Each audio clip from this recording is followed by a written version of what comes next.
စီစဉ်လေးကိုဖြည်းဖြည်းနဲ့ဒီကုန်းချုပ်ဖို့အဆုံးသတ်ဖို့အချိန်တစ်ပြေးကြပါ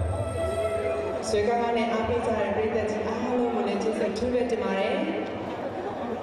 ဒီနေ့စီစဉ်လေးကတော့ Heart Music Production ကစီစဉ်တဲ့ Live Jewels 58 Ladies Concert ဖြစ်ပါတယ်အမျိုးသမီးတေးသံရှင်ကိုမနု58နေလေးလားကိုရိုက်ကမှဖွဲ့လေးတွေပါပါလိမ့်မယ်ဖွဲ့နေတူပေါင်းပတ်သက်ပြီးဆိုကလေးတွေအားလုံးတော့နေအများကြီးပါကျွန်တော်58တယောက်ချင်းမဲ့ဆိုအုပ်စုလိုက်တဲ့ဆိုအဖွဲပဲဖြစ်ဖြစ်တယောက်တည်းပဲဖြစ်ဖြစ်58ရောက်လုံးတောင်းတယ်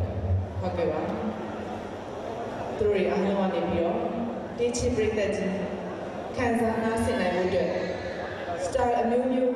mood မျိုးမျိုးနဲ့တီးဆိုဖြော်ပြကြမှာဖြစ်ပါတယ်တီးဆိုလည်းဖြော်ပြနေတယ်ဟုတ်ကဲ့နောက်ဆုံးကတော့ကျမတို့ဒီကနေ့အစီအစဉ်မှာပါဝင်ထိခိုက်တဲ့ The Trees Battle Zone Ghost Rider BPM Lazy Club Emperor ကျန်နေပါတယ် Emperor Data ဖွဲ့ရတဲ့ဆက်ဟုတ်ပါတယ်ရှင်အဲ့ဒီဆက်နဲ့ Emperor Data ဖွဲ့မှာဒီဆိုဖြော်ပြကြမယ်အမျိုးသမီးတေးသံရှင်များကိုမိတ်ဆက်ပေးဟုတ်ကဲ့ပါပါဝင်ဒီဆိုဖြော်ပြကြမယ်မျိုးသမီးတေးသံရှင်များကတော့ဒေါ်လီစိန်ဝင်းကကာယေဒနာဖြူဖြူကျော်သိန်းတင်စာမော်ကော်နီယေဒနာဦး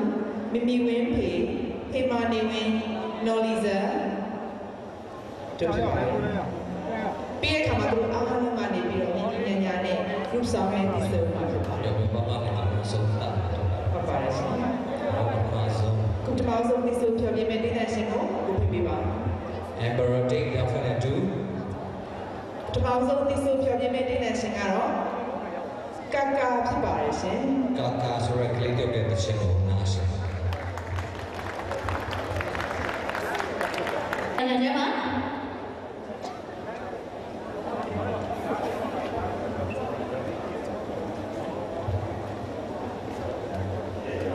上来了。